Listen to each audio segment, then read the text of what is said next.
Thomas Alva Edison और Nikola Tesla, इन दोनों के बिना आज के मॉडर्न वर्ल्ड की कल्पना कर पाना भी मुश्किल है। ये वो जीनियस निकोला टेस्ला ही थे जिनकी वजह से आज के मॉडर्न पावर ग्रिड का निर्माण हुआ। निकोला टेस्ला के शानदार कैरियर की शुरुआत 1884 में हुई, जब उन्होंने यूएस जा रहे जहाज को पकड़ा और जेब में मात्र 4 सेंट लेकर वो अमेरिका पहुंच गए। और सेंट का मतलब है अमेरिका की चवन्नी अठन्नी। अमेरिका पहुंचते ही वो सीधा थॉमस अल्वा एडिसन के ऑफिस चले गए। थॉमस अल्वा एडिसन इतिहास का एक और महान वैज्ञानिक और ये उस समय के सबसे बड़े इन्वेंटर थे और इन्होंने निकोला टेस्ला को अपने यहाँ नौकरी पर रख लिया। और ये उस समय का अमेरिका था जब इसमें इंडस्ट्रियलाइजेशन बूम पर था, जो नए नए आविष्कारकों के लिए रोज तरक्की के नए दरवाजे खोल रही थी। लेकिन सूरज छिपने के बाद उस समय रोशनी का सिर्फ एकमात्र जरिया था कैंडल। उसी समय के दौरान थॉमस अल्वा एडिसन ने एक कमर्शियल लाइट बल्ब का आविष्कार कर दिया था, जिसे उन्होंने 27 जनवरी 1880 को पेटेंट करा लिया। लेकिन उस समय तक इलेक्ट्रिसिटी डिस्ट्रीब्यूशन का कोई भी साधन न होने के कारण उनका आविष्कार लोगों के किसी भी काम का नहीं था। एडिसन ने सोचा क्यों न लोगों के घर तक डीसी पावर को किसी तरह से भेजा जाए ताकि उनके घरों में उनके द्वारा आविष्कार किया गया बल्ब रोशनी दे सके। एडिसन का प्लान था कि वो हर 2 ब्लॉक के अंदर एक पावर स्टेशन बनाएंगे जहां से बिजली लोगों के घर तक पहुंचाई जा सके। लेकिन डीसी जनरेटर्स के साथ जुड़ी थी एक बहुत बड़ी समस्या। एक तो वो बहुत जल्दी खराब होते थे और दूसरा उनमें बहुत ज्यादा मेंटेनेंस की जरूरत पड़ती थी। एडिसन ने ये समस्या जाके दे दी निकोला टेस्ला को और उनसे ये कहा कि अगर वो इस समस्या को सुलझा लेंगे, यानी उनके जनरेटर में बार बार हो रहे ब्रेकडाउन की समस्या को सुलझा लेंगे, तो वो उन्हें $50,000 बोनस के रूप में देंगे। लेकिन दुनिया को क्या पता था एक जीनियस आने वाला है। निकोला टेस्ला ने इस समस्या को बहुत जल्दी खत्म कर दिया और फिर वो गए एडिसन के पास और उनसे कहा, मैंने आपका काम कर दिया, अब लाइए मेरे $50,000। निकोला टेस्ला की बात सुनकर एडिसन बोले, लगता है तुम अमेरिका में नए हो, इसीलिए अमेरिकी मजाक को नहीं समझते। जाओ अपना काम करो, मैं तुम्हारे काम के लिए तुम्हें सैलरी देता हूँ। अपने अमेरिकन बॉस से धोखा खाने के बाद निकोला टेस्ला को समझ नहीं आ रहा था कि वो क्या करे, तो उन्होंने वहाँ से नौकरी छोड़ दी। निकोला टेस्ला को ये तो पता था कि डीसी पावर भविष्य नहीं है, तो उन्होंने सोचा क्यों ना वो इसका कोई अल्टरनेटिव तैयार कर दे और वो लग गए एसी करंट की खोज पर, यानी एसी करंट को कैसे लोगों के घर तक पहुंचाया जा सके।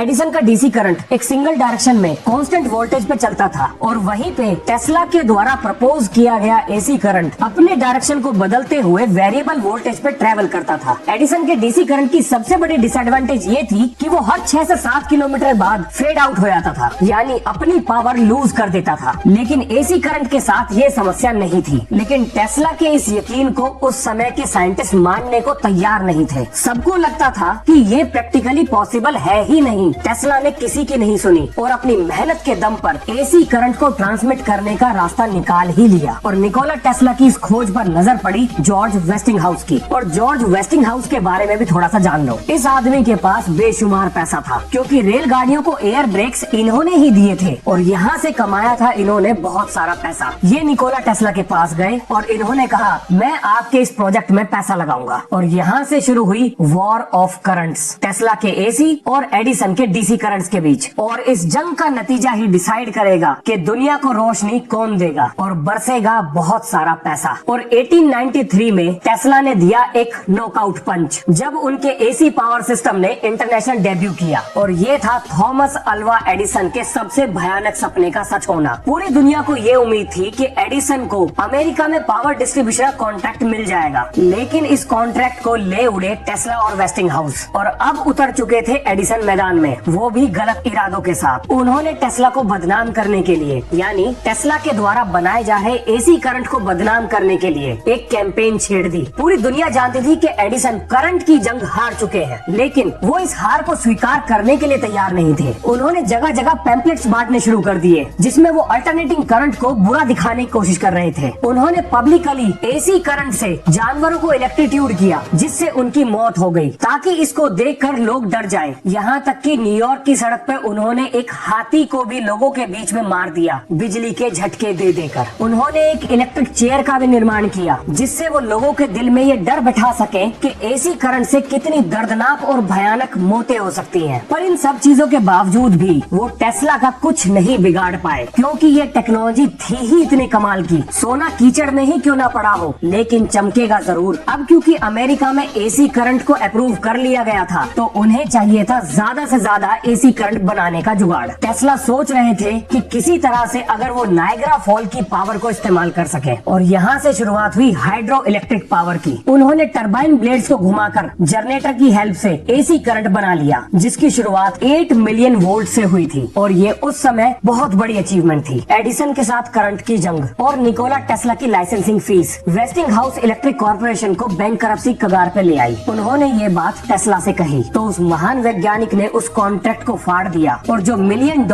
उन्हें बिजली बनाने के एवज में वेस्टिंग हाउस इलेक्ट्रिक कॉर्पोरेशन से मिलने थे, उसको छोड़ दिया। कोई आदमी हाथ आए पैसों को कैसे छोड़ सकता है? उन्होंने अपनी मेहनत के बदले में मिलियंस ऑफ डॉलर्स को ऐसे ही छोड़ दिया। इस महान वैज्ञानिक के जीवन से जुड़े हुए इतने सारे राज हैं जो हमें पता भी नहीं है। दुनिया के अलग अलग वैज्ञानिकों ने टेस्ला के द्वारा की गई रिसर्च पर नए नए आविष्कार करे, लेकिन उनमें से कुछ ही लोग इतनी हिम्मत कर पाए जो निकोला टेस्ला को अपने आविष्कार का क्रेडिट दे सकते हैं। और दुनिया ने इस महान वैज्ञानिक को 7 जनवरी 1943 को खो दिया। इसमें कोई शक नहीं, निकोला टेस्ला और थॉमस अल्वा एडिसन दोनों महान वैज्ञानिक थे, लेकिन दोनों में से अच्छे इंसान होने का चुनाव मैं आप पर छोड़ता हूँ। मिलते हैं नेक्स्ट वीडियो में विज्ञान से जुड़ी हुई एक और वीडियो के साथ। तब तक के लिए जय हिंद।